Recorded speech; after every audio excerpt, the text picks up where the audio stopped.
Welcome to Zebra Talk, the podcast where we shine a little light onto the lives and the untold stories of the people who slide on their knees and count the threes. That's right, I'm talking about the referees. And today I'm joined by one of our newest members of the referee community here on the West Coast. You've seen her on Primetime Live. You've seen her on Championship Wrestling from Hollywood. She's all over the UWN. She's actually our first full-time female official in the UWN. I'm so glad to have her here, Allison Leigh. Hey, how you doing today? I'm doing awesome. It's so warm out. It's January and it's 85 degrees. I'm having the best day. I'm in Oregon right now and it's January and it's probably about 32 degrees. So you enjoy that sunshine for the both of us. I will. I promise. How are things going? How's your time during COVID? How's your, holiday season, all of that stuff? Wow. Well, time during COVID, lots of stories to tell there. Time during holiday season, super busy because my other job until I guess next month has been managing a comic book store. Which is so cool and we're totally that, but yeah, go ahead, keep going.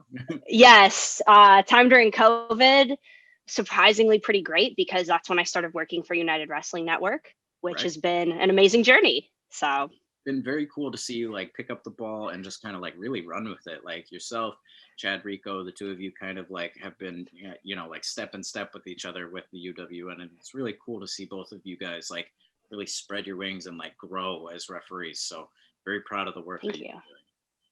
Thank you so much. Chad is so actually the whole group of refs that are steadily working for a championship, so supportive. Like I'm so thankful for them. And the fact that we can all pull each other aside and give critiques to each other is really special. Absolutely. It's awesome. I like to talk a lot about how, myself and Jeremy, we were so lucky to have Nick move to Los Angeles and be there as a resource for us to, like pick his brain and learn things from and have him, like give us advice and things like that. And now it's just even better that like, yourself, Chad, we've got a good little, like there's 5 or 6 of us that, can just all really like work with each other and bounce off of each other and compare notes and things like that. It's only going to make all of us that much better as referees. So it's great to have you. Definitely. Thank you. Yeah. Yeah. Let's get right into it. Tell us a little bit about yourself, who you are, where you're from, what was your first introduction to wrestling? Go ahead. Yeah, for sure. So I'm originally from Chicago. Well, suburb of Chicago, but I did live in Chicago proper. Got to spell that out or people will, But anyway, so wrestling's kind of been there my whole life. I watched local indie wrestling in Illinois when I was like 10 to 12, which is a really, I feel, unique experience because a lot of people come up on just WWE. Yeah. And I just wonder to this day if I still see some of those guys that I saw, around in the indie scene. But we would go do that. Had a lot of WWE in my life. And then when I moved here, I started working with people who were heavily into wrestling.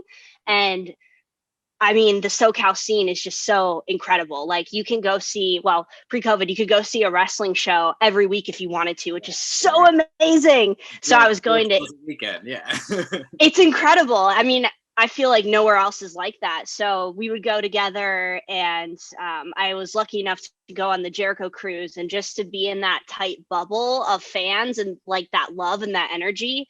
I remember sitting at dinner on that cruise and being like, hey, like I've been training athletically in Muay Thai. Like, I think I'm going to try and break into wrestling somehow. And it just so happens that I fell into refereeing and I freaking love it. So what was your transition into refereeing? Like, how did you discover it? Like, where did you receive any like proper wrestling training anywhere? Like, Well, so I started dating. I went to Peter Avalon's like little wrestling classes he would have, which were so freaking cool. Yeah, for those of you who don't know, Peter Avalon was the head trainer at the United Wrestling Network Wrestle Center for a very long time, and it was one of the better classes I've ever been to. He's an absolutely fantastic wrestling teacher. But go ahead, continue. Yeah. More to your point, like that school was so incredible. I heard about it through a friend and it was just in this little warehouse. So you'd have your ring surrounded by like these lawn ornament lights. It was just so cool. It was such a cool like learning experience. And my boyfriend was a trainer there. So we met there. And so luckily through him, I would get to go to the shows and just help out any way I could. I love learning ring crew and everything about that.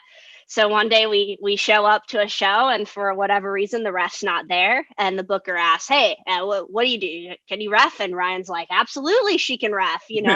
So You're like, I was like, "Sure." Yeah, exactly. So he pulled out a giant shirt from his trunk, because he refs too. Luckily, he's a very intelligent ring worker in general and a referee. So he pulls me aside with this wrestler named Bulletproof, and he's like, "All right, here we go, Allie." And he just shows me everything, and I go in there and I Iron Man like 11 matches, like in an outdoor setting, and then afterwards people are like, "Hey, you should just do this." So I just started picking up bookings, and I love it. It's crazy how often that's the case for all of us. We get thrown into the deep end the first time, and people are just like, "Hey, you don't suck. Come back. Keep doing this." Yeah. That's awesome. I'm glad you had such a organic, successful transition into things. How long ago was this? How long have you been reffing now? A little over a year. Okay, very cool. And like you said, you've really been able to cut your teeth during COVID, which man, kudos to you for taking such a crazy time where things are very uncertain in wrestling, and really making the best out of a unfortunate situation. Yeah, well, it's fortunate that United Wrestling Network has taken COVID protocol extremely seriously. Yeah. So even though we were shooting every week, we all were following strict protocol, and no one got sick. That's amazing. That was, so many places now, even to this day, we're in a second lockdown in most places, or a third lockdown in most places. And there are still some places that are just a bunch of fans packed into a warehouse, no masks, and wrestlers are just doing their thing. And they're all adults, and that's their right. They can do what they want, but it's so scary to see. Look, all I can say without inciting whatever is, it's just for me and Ryan, we're just being safe. So yeah, same. Tell me a little bit about your first match. Do you remember who it was? Any of the specifics of the match? What was that experience like for you? It was so my very first match was having my boyfriend, and Bulletproof, and it was during California specific festival, to put it subtly. So the crowd was like, "Huh? What's this?" No one cared at all. Yeah, your face says it all. There's that one guy in the Marty Scurll shirt who's just like, yeah, and he's watching every match, but everyone else is just like, what's happening, right? So it was actually, yes, there's wrestling. He's there the whole day. Yeah, he's risking heat stroke, and he's like, "Oh, I didn't even know that wrestling would be at this show that I like." So so it's luckily it's extremely low pressure, right? Because no one cares. And I've always, with any performance I've done in my life, because I used to do comedy and stuff like that, as long as I tell myself, yeah, no one really cares. When I go out there, it's so much easier to do it, you're the most worried about yourself than anyone else is what I mean by that. But anyway, so I had the Wolf Zaddies against each other, and they had the most fun match ever, because by the end of the day when they wrestled, no one was there, so they just kind of shot on each other, and it was so much fun, and they put on a great match, and we're goofing around. I had Anthony Idol in a match, and he immediately taught me a lot of lingo. He's like, "Hey, go tell this person that," and I'm like, "Okay, I don't know what that means, but I'm gonna go do it." That's what makes me a good ref. And so it was great. And Ryan and I went to Cracker Barrel after, and he's like, "I had the worst match ever," and I was like, "I had a great day. I'm having 2 chocolate milks. I had my debut. This is great." So I'm sorry that you had our time, but it was great for me. I got 11 matches. Yeah, exactly. I got so much experience.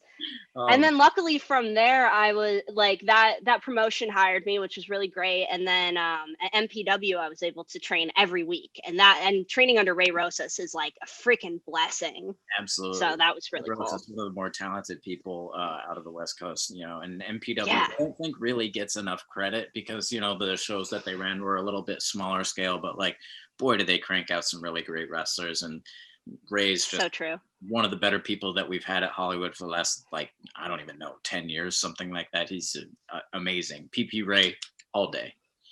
Yes, absolutely. Yeah, that show was so much fun, even though they were small shows, basically because they were weekly Yeah. and everything. I loved the fans. Like I started going to see, you know, Ryan, and so I would just be a fan. And then when they saw me put the shirt on, they were very receptive to me. They're like, "Oh, it's that girl," you know. Right. So yeah, I didn't know that you had been a fan as long as you had. I've heard your Jericho Cruise story before, but for some reason I made up this story in my head that like you were newer to the wrestling world. Please tell me a little bit more about like your history with wrestling. Like, what was the Chicago show that you were going to, if you don't mind me asking? no, for sure. So I would say that comics and wrestling are pretty similar, right? So I would say that my focus in life was more on obsessing and learning about comics, Right. but wrestling sort of formed that love in a lot of ways. They're very similar. So when I was seriously like 10 years old in the suburbs of Illinois, I was, oh, I'll have to do some research and figure out what promotion it was.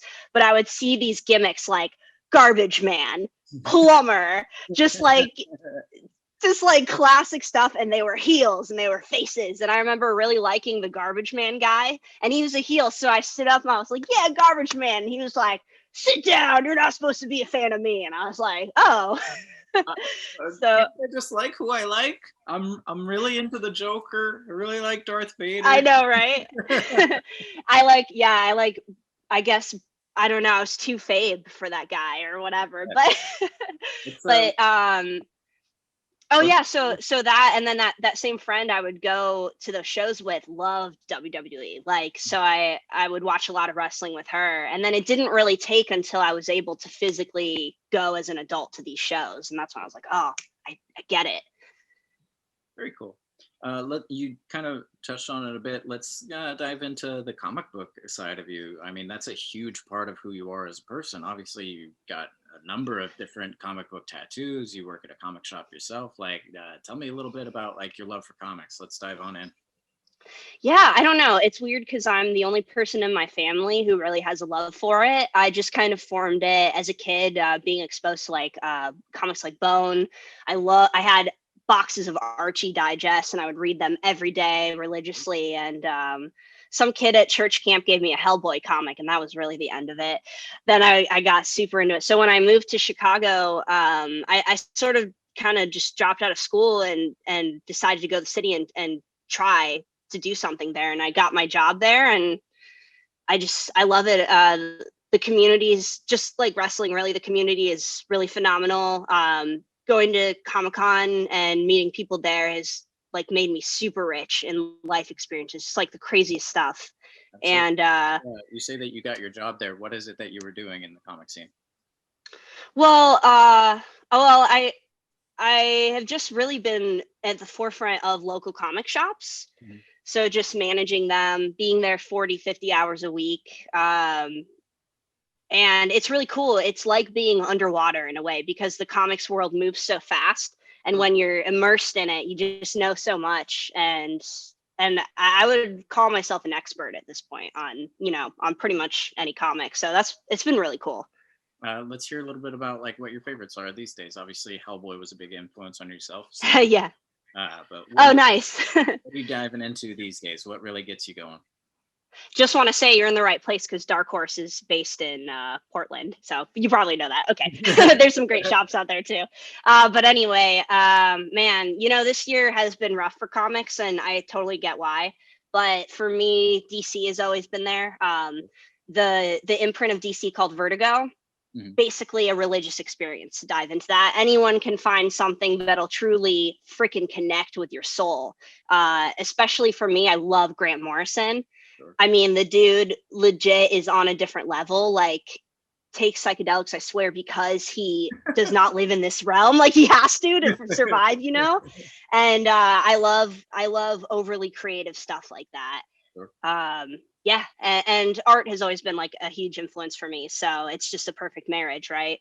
And also, you know, comics are kind of America's, and in a way, wrestling is too. Comics are kind of America's mythology. Yeah. Superman and Batman are original to America, and those are our legends. Yeah. As So well as, professional wrestling, same thing. Our Hulk Hogan, exactly, John Cena, The Rock, whatever, like those are our like Greek mythology. Yeah, absolutely. I've heard that exactly. before, and I totally agree with that. Superman is something that, was born here, and it'll live on as like a endless, like infinite part of Americana history and, like you said, mythology. Very cool. Yeah, It makes, it really. go ahead.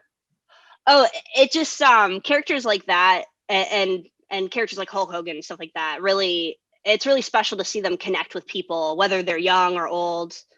Like it seems like these characters like wedge themselves into people's identities, and I just am very attracted to that, which is why I think I ultimately fell into wrestling too. So Absolutely. And it makes sense to me that you would be more so of like a DC person, because like I've always kind of felt like DC versus Marvel, like I don't really subscribe to one side or the other. I'm a comic book fan, but I've sure. always found that DC versus Marvel is kind of synonymous with like Star Wars versus Star Trek. Like Star Wars and Marvel are very much like kind of the same side of the coin, right? Where they're really impressive and fun and interesting and pretty.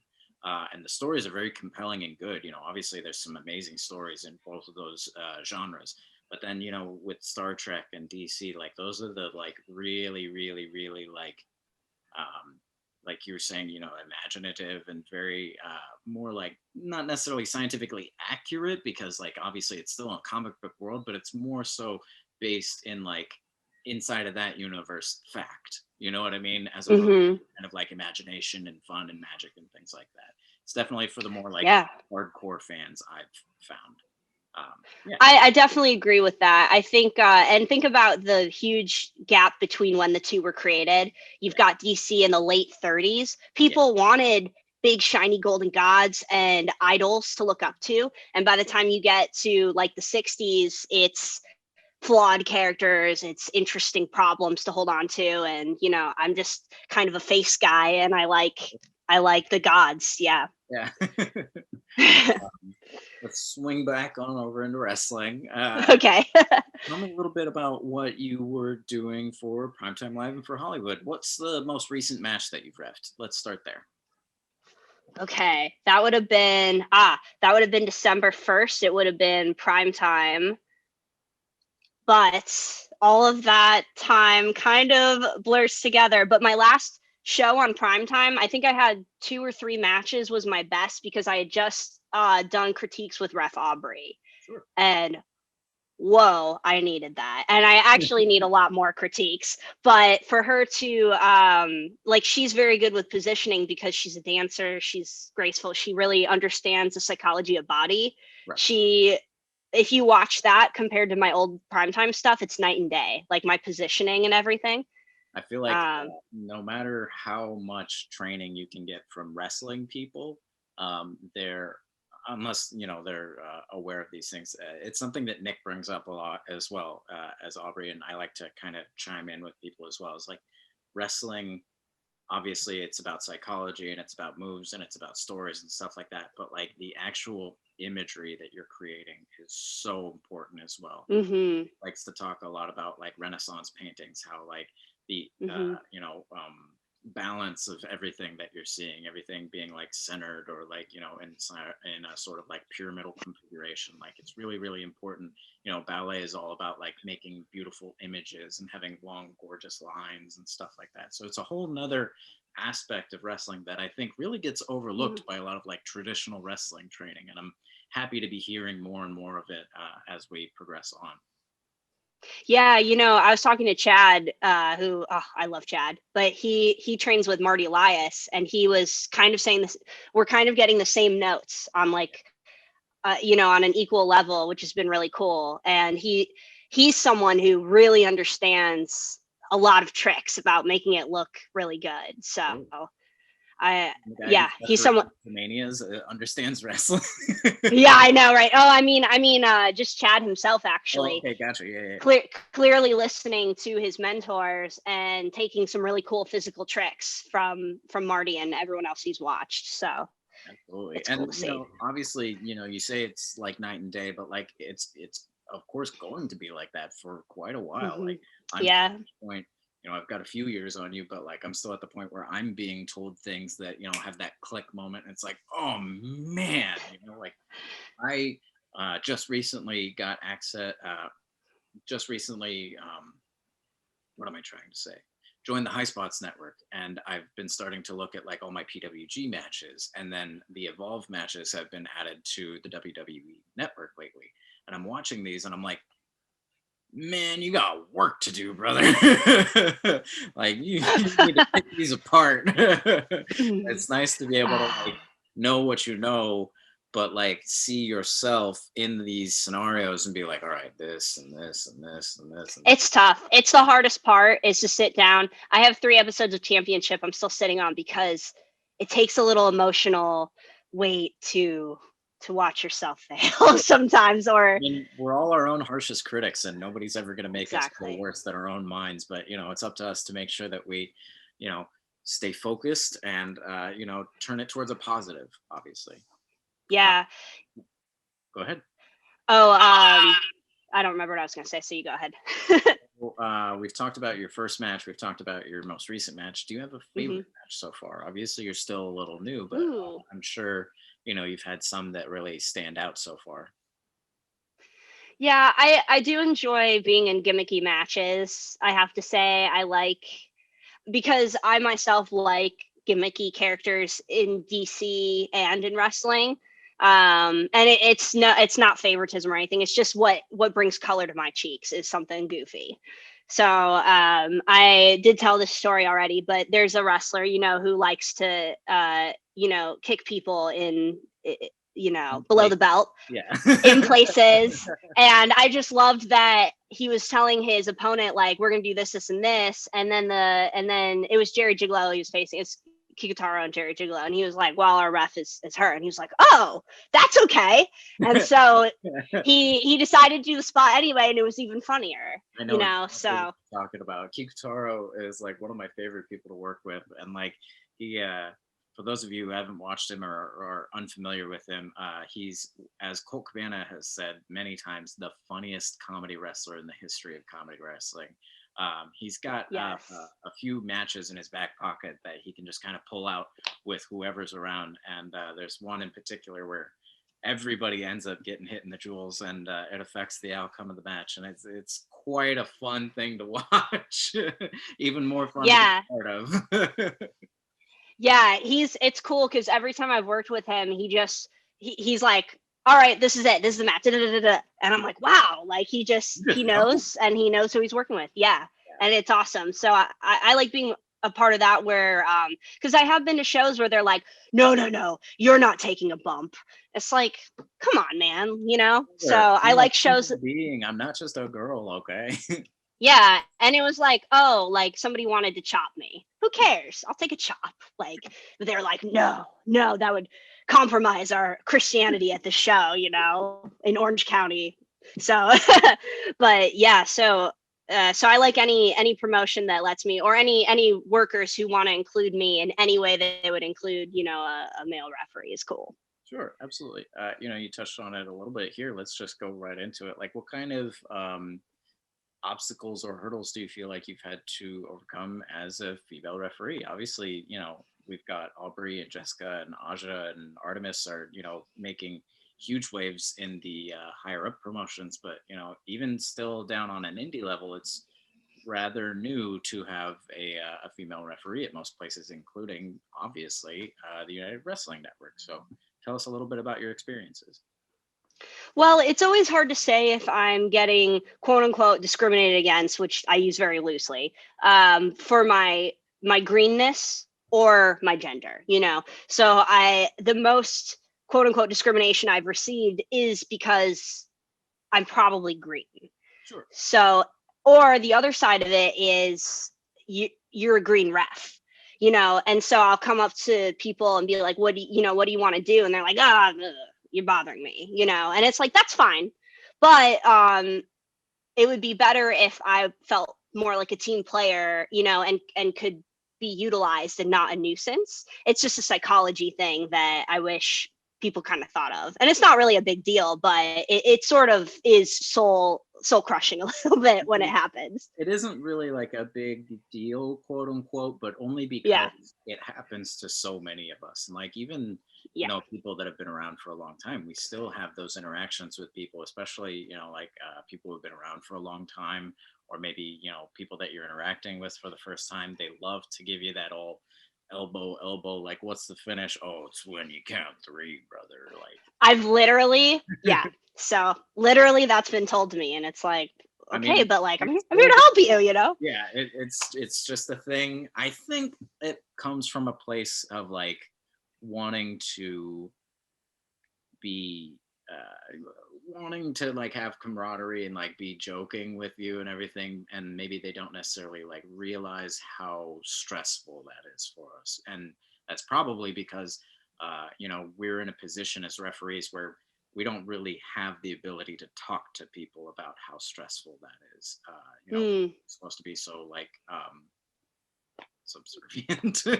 I know. Yeah. It's like you'll know the people who do understand the role. I've had a lot of workers say to me like, I could never be a ref, too much pressure.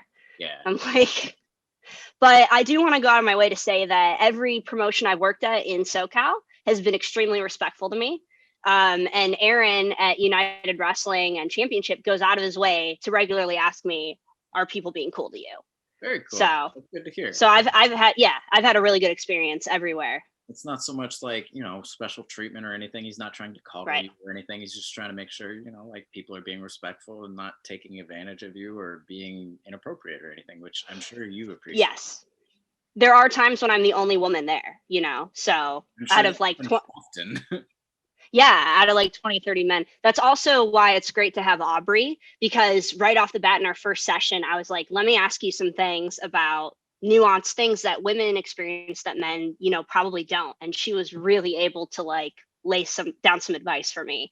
And it's just hard because women are still kind of a minority. And in my opinion, that's where they don't feel like they can speak up, is because if you feel like you're not included and you're a guest there, or kind of an example of something, then you don't want to make waves. Yeah, absolutely. I totally understand. Yeah. You've been able to form relationships with some of the other people that, like Jess or Aja or any of the other, higher up female referees. Have you reached out to any of the other like indie female referees? I haven't. I mean, it makes me sweaty just to think about it because I think they're so great. I would love to. I especially have been watching Jess for a long time now because she's been around for like 3-4 years at NXT and WWE, and I would love to pick her brain. So maybe Mr. Zebra Talk can make it happen, but maybe. We talked about match styles that you love to take part in. That's a word. Yeah. What kind of matches do you maybe not really like to take part in? Is there anything that like you get assigned on the card? And I know you've been having a little trouble with tag team matches lately. We've been tag teams, 6-mans. I'm just like, all right, I'm chill. You know what? I'm out of here. Oh, yeah. Brother. Okay. You know what the funny thing about that is, like,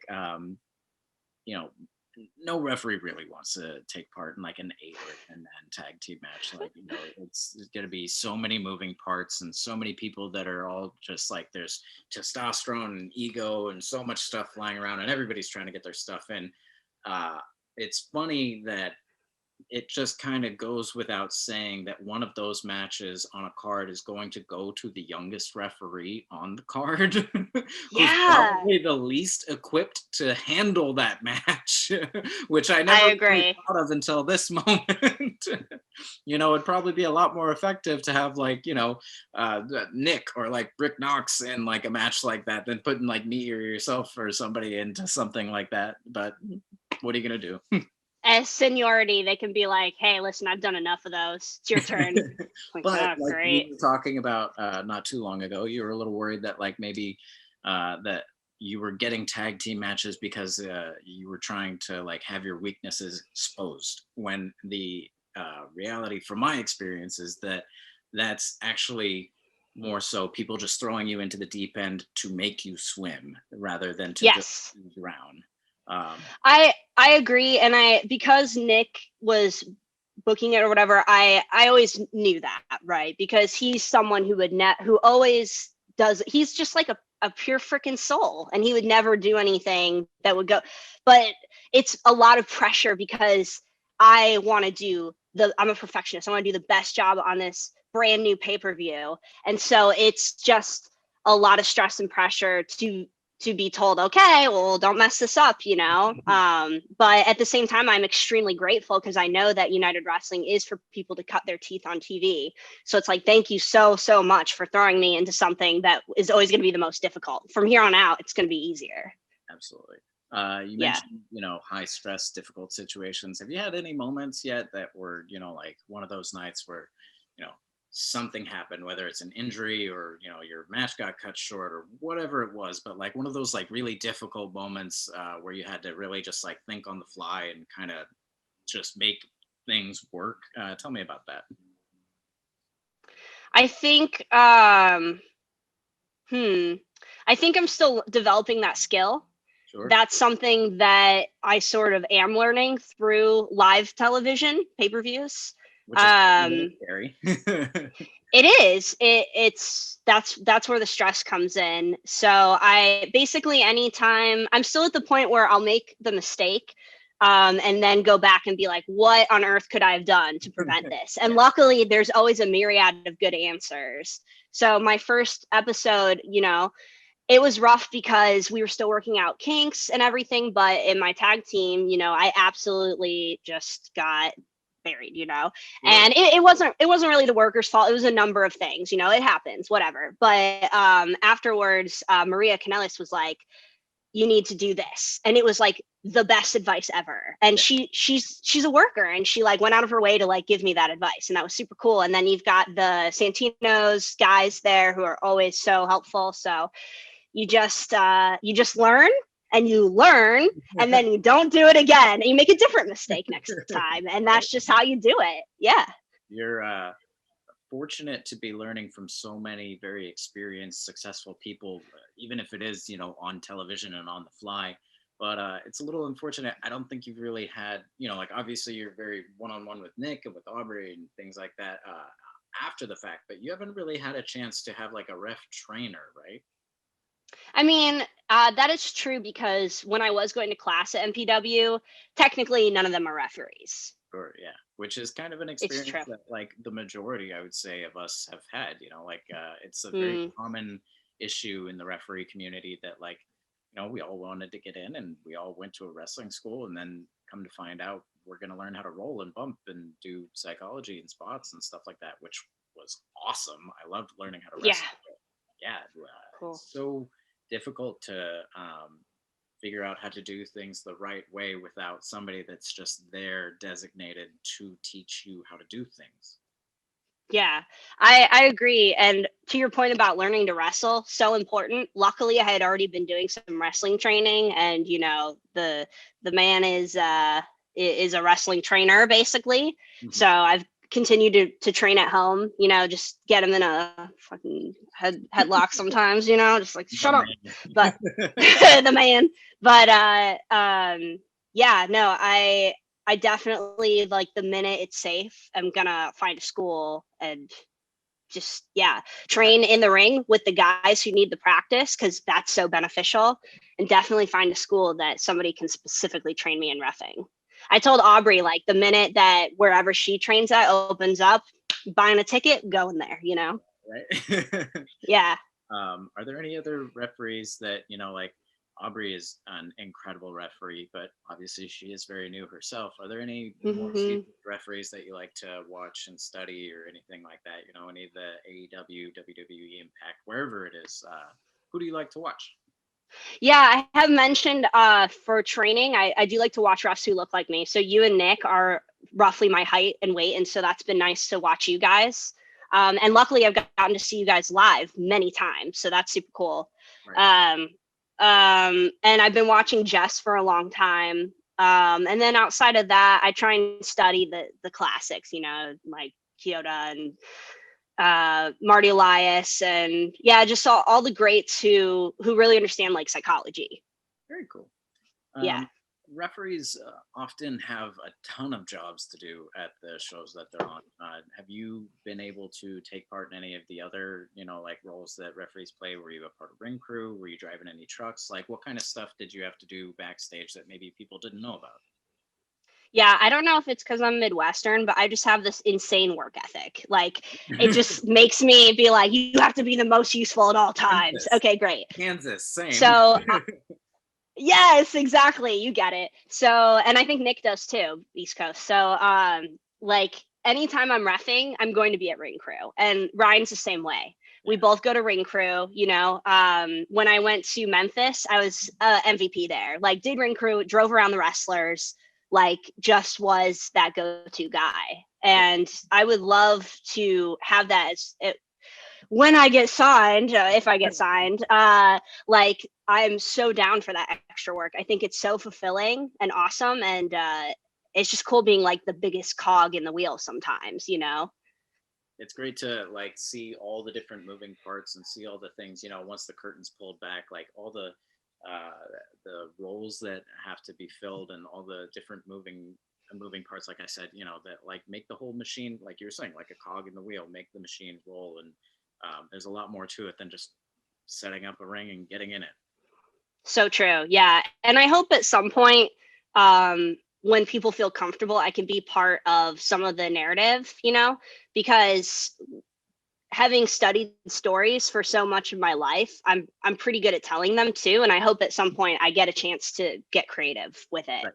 Same. I mean, I'm from a theater background. I was in theater for like 20 years, and I'm just sitting Right. here like, I'm not gonna start a promotion of my own. I ain't got the money for that. But like when somebody needs a writer, oh, Oh, that would be perfect for you. right. That would be awesome. You touched on that a little bit with Memphis. We travel a ton in professional wrestling. Is that the farthest that you've traveled? Tell me a little bit about your experiences with like, life on the road and things like that. Yeah, just because of COVID kind of hit when I was getting momentum. That is the case. Someone gave me really great advice to, instead of, and obviously post COVID, right? Instead of wasting money on a bunch of small promotions in the area, save money and travel to Texas, travel to the East Coast, and get my name out there. So when it's a little more chill, I do want to go to Texas. Maybe Hurricane Pro would give me a shot and stuff like that. Very cool. And but yeah, I mean, we went to Arizona to debut on Championship Wrestling in general, which was amazing. Bought so many rocks. It's incredible. So many rocks in Arizona. Anyway, and then Memphis is definitely the furthest I've gone, and I went in October for a really fun Halloween show. You may feel like you're new and that, you haven't really like done that much yet, but you've actually done something I've never had a chance to do. You've been on Championship Wrestling from Arizona.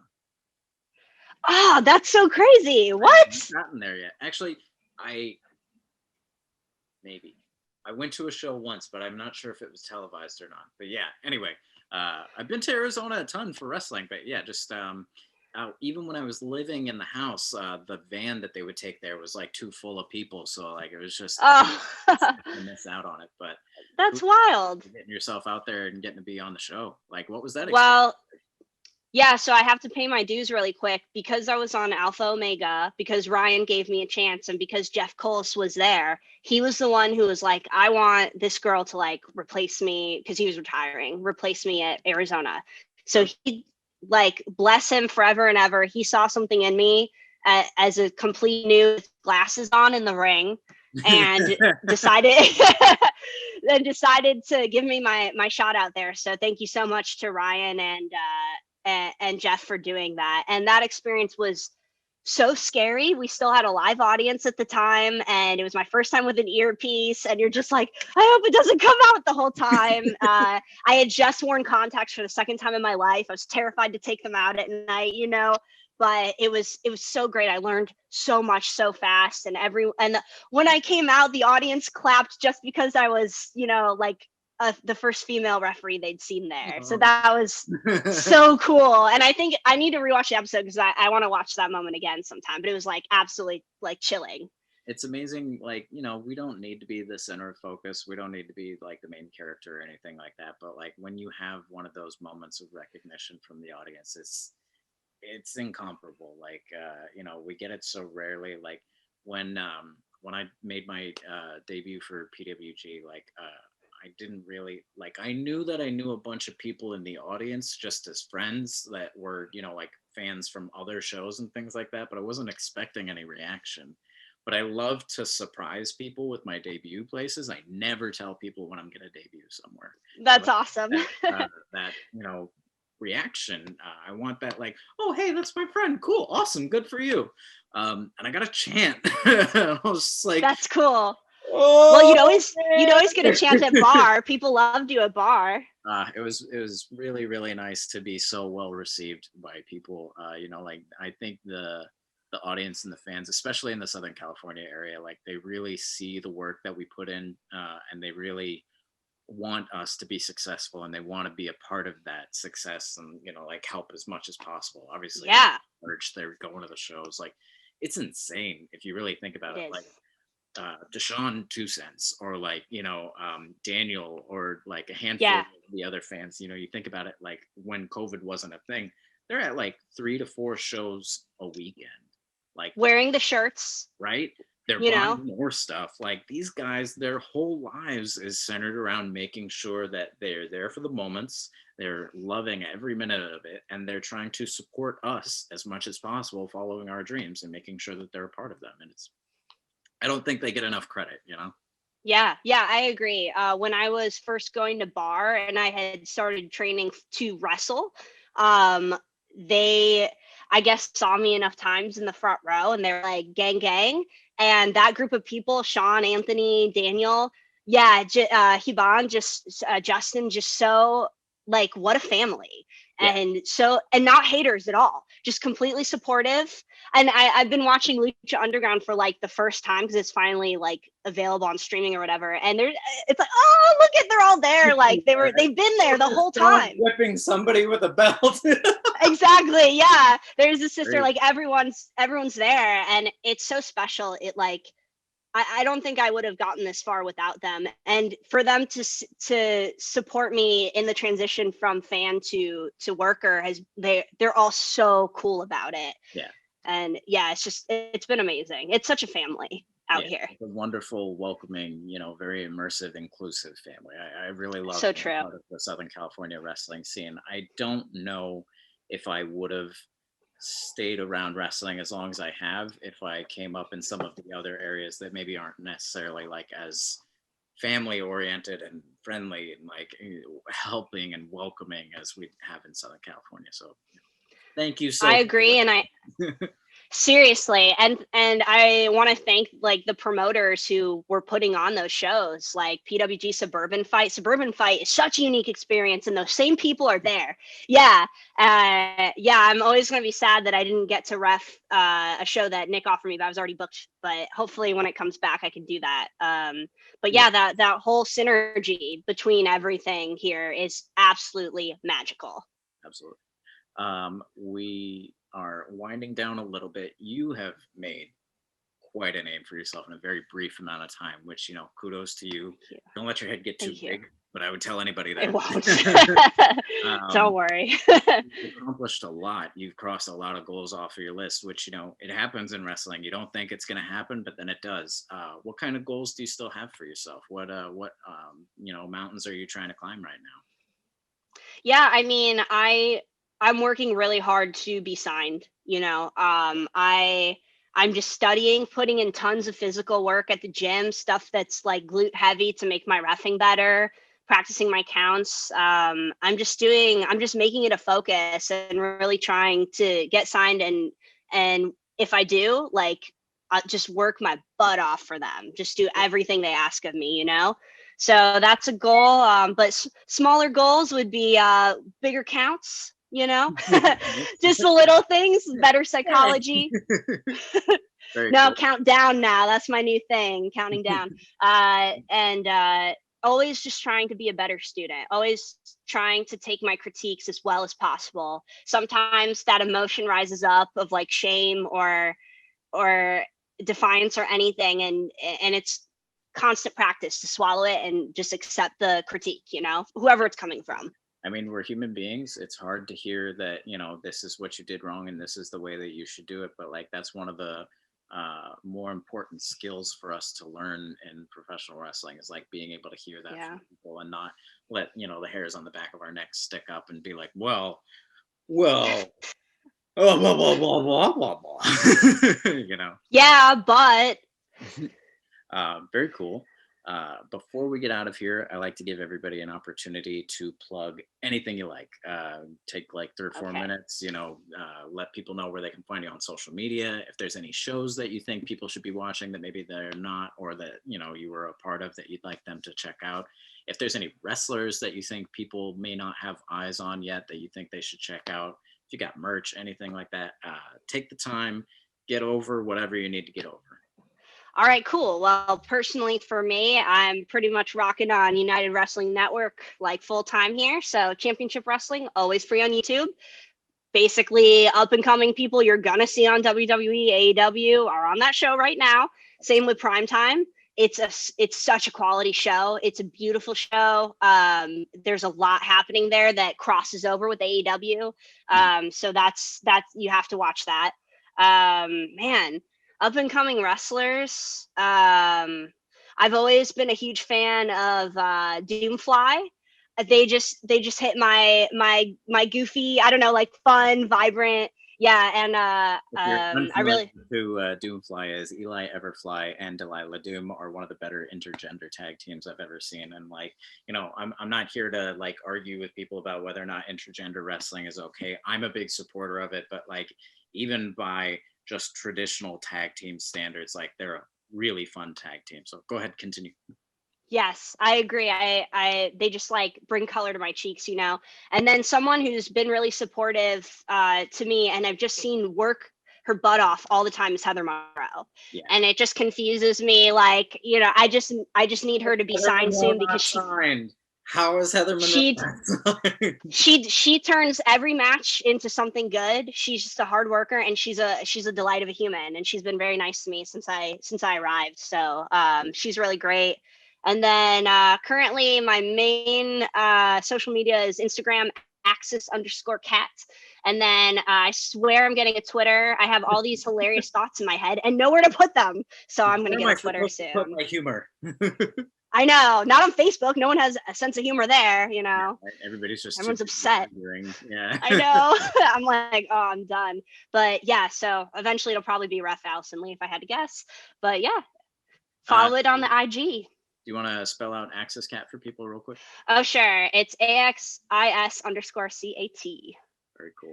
All right. Yeah. Well, thank you so much for being here. I really appreciate you taking some time out of your day to have a conversation with me. And yeah, it's been really cool talking to you. I love taking this time to like get to know people. Like, I didn't even know you've been watching wrestling your whole life. Like, I've known you for years, and like you learn things about people when you take 5 minutes to sit down, or 60 minutes to sit down with them and like pick their brain a little bit. It's nice. So yeah, thank you. Thank you for everything you do. Thank you so much. Seriously. I'm more than happy to do it. The comments that I hear from referees, like I hear from Knox, like, oh, I wish Zebra Talk was a thing when I was coming up. Like, that is why I do it. The fact that, the Zebra Talk Fund is a thing now, that's why I do it. I want people to be able to grow as referees, and I want people to have opportunities that maybe they weren't necessarily going to be able to get before it existed. So yeah, I'm more than happy to do everything that I'm doing. So helpful. Thank you.